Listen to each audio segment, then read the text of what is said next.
Well, good morning, everybody. I'm going to present the paper State Feedback Controller of Self-Balancing Bicycle. This research was developed by me and some colleagues from the Departamento de Electrónica of the Universidad Autónoma Metropolitana in Mexico. My talk will be divided following the agenda and the following points. First, I'm going to give a brief introduction. Then I'm going to try to describe the control problem. Then I'm going to describe also briefly the model of the self-balancing bicycle. And then we're going to describe two control approaches. These control approaches, we try to follow a linear control approach. So first, we obtain the linearization of the nonlinear model of the self-balancing bicycle. And with this linear model, we design two controllers. First, the classical PID control, and then a state feedback controller. And I'm going to describe briefly the design of both approaches and the results obtained. For the PID control, I'm going to present only the results of simulations. And for the state feedback controller, I'm going to present also a real-time implementation. After the talk, I'm going to say why we didn't apply the PID control in real time. Finally, I'm going to give some conclusions. Well, as introduction, I would like to say something about the why to work with this self-balancing bicycle. The most important point is the use of flywheels of gyroscope. Why? Because flywheels of gyroscopes that are normally applied to mechanical devices, for example, satellites or automobiles, represent a great alternative for position control. For instance, in the case of satellites, or stability control of rigid bodies in the case of automobiles. Especially in the case of satellites, the use of gyroscopes powered by electric motors can reduce fuel consumption.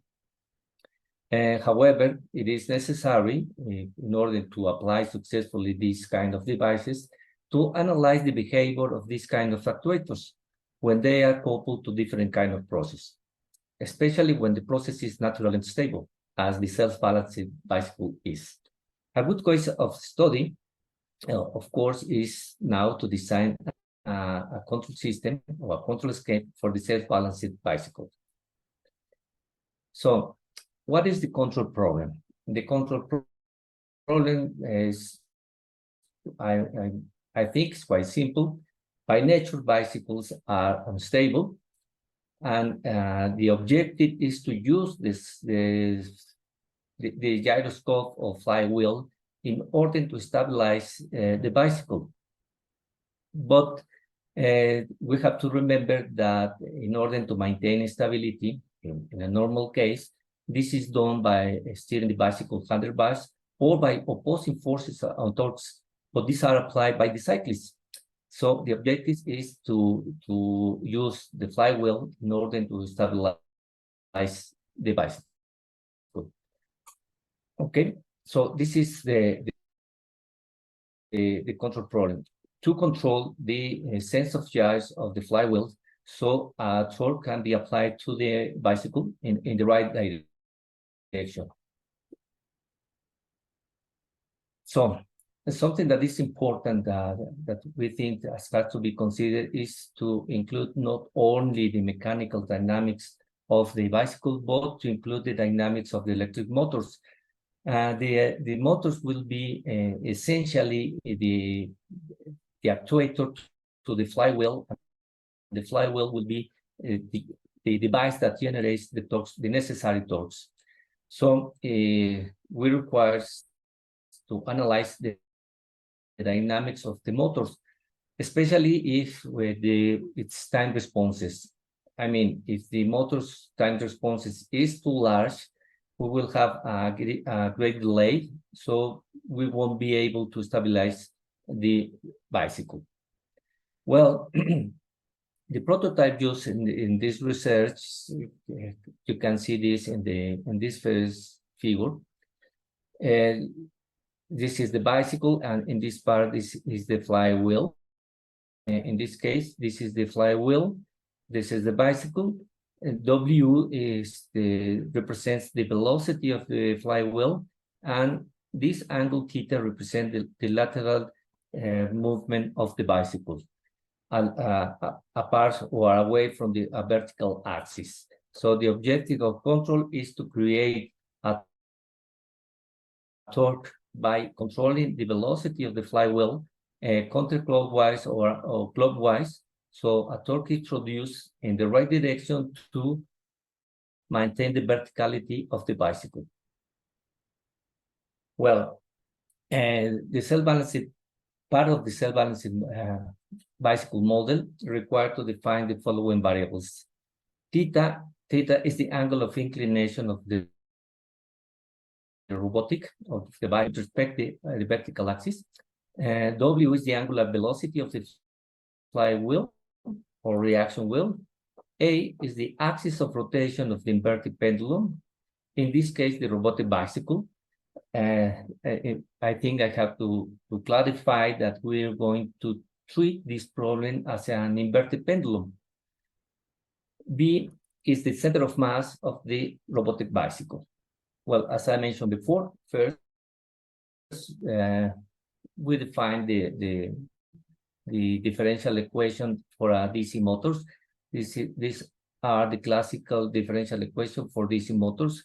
Is as you remember, or as maybe you know, this is the equation of the electrical subsystem and the torque generated by the electrical subsystem, where normally it's common practice to neglect the influence of the inductance because of its very small value.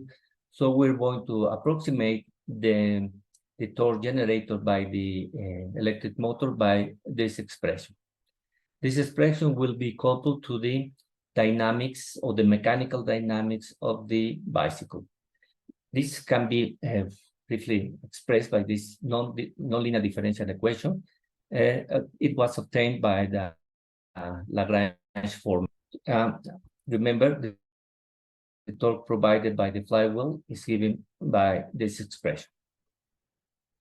Finally, the model of the self-balancing type bicycle results in this expression with the torque given by this other expression. Well, now I'm going to talk about the control approach. As I mentioned before, we are following two linear controllers.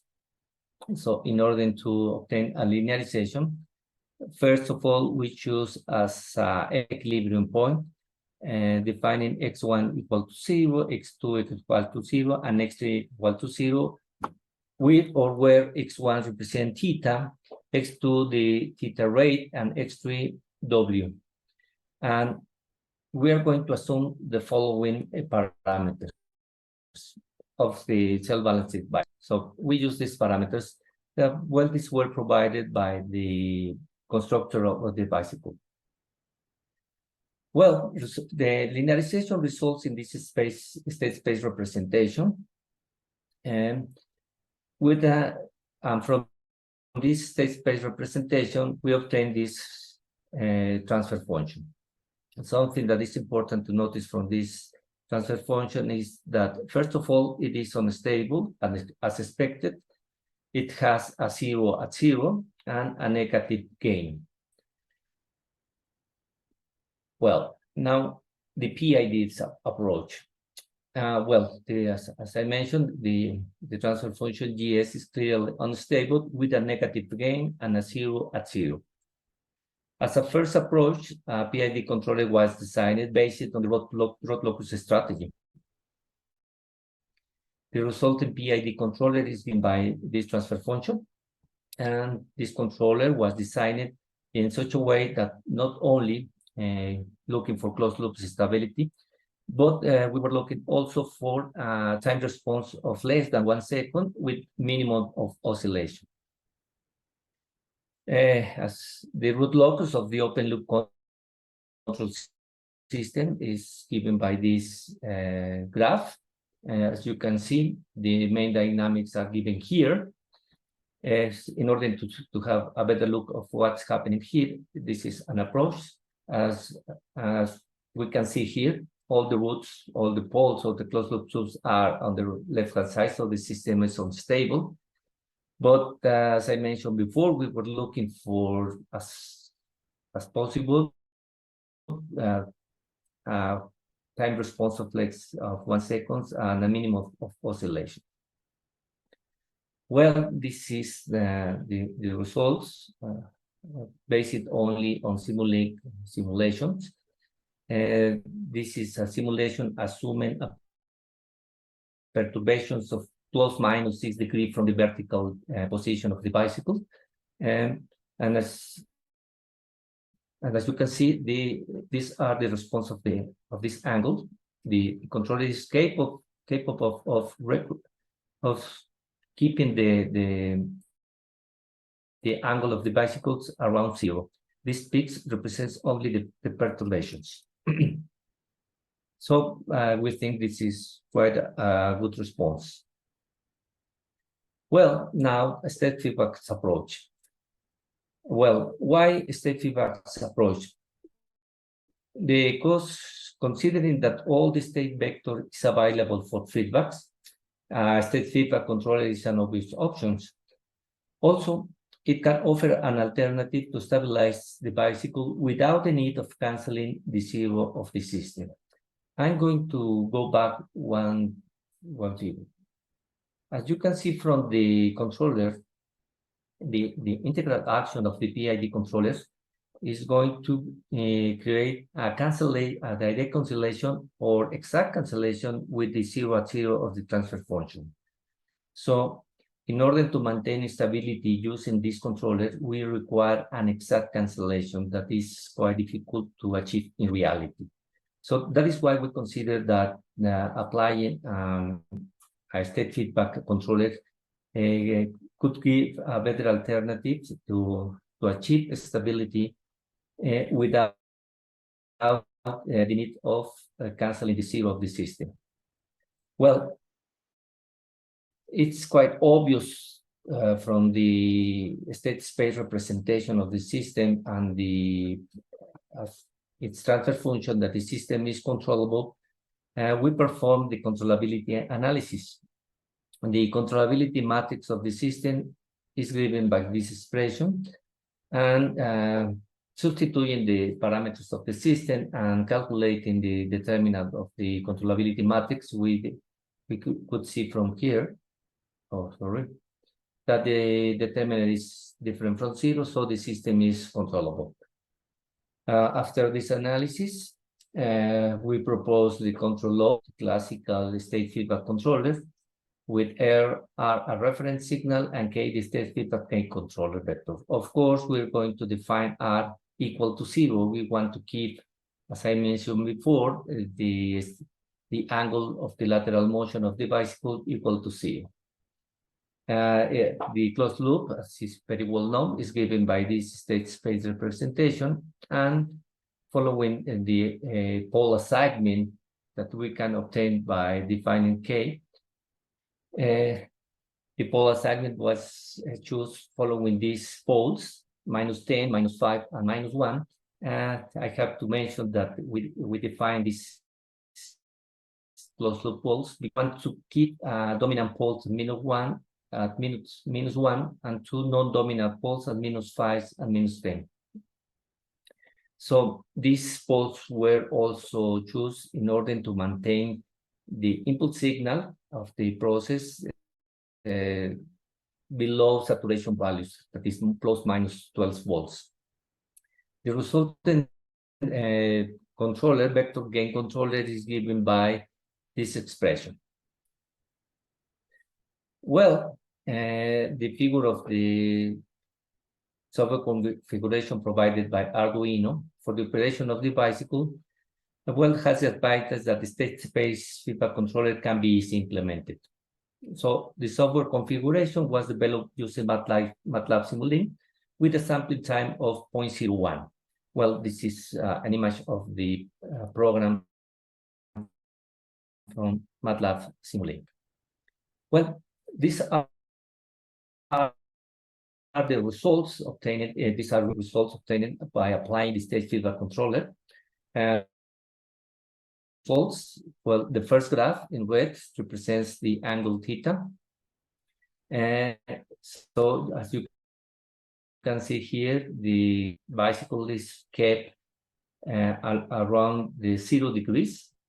This figure, this purple represents the velocity. It's moving from positive to negative values. This figure is the velocity of the flywheel, and U represents the voltage applied to the flywheel. So the important things about these results is that we were able to to maintain stability in the self-balancing bicycle. So now I'm going to give some conclusions. First, the use of flywheels or gyroscopes could be a good option for the stabilization of free body control of different vehicles. The PID and state feedback controllers are good options because they are easy to implement and well suited for the engineering context. Although the PID controller may offer good responses, it could result in an unstable control as it requires an exact cancellation of the 0 at 0 of the system. That is why the implementation of the PID controller could not be carried out. A more complex controller than the PID is required to avoid the required exact pole 0 cancellation. The state feedback controller has an excellent behavior. Well, an idea to continue with this project, and that is something that we are already working now, is to now apply a nonlinear state feedback. We are following the strategy of backstepping that could result in a controller with better performance. Well, this is all the talk of the paper, and thank you very much.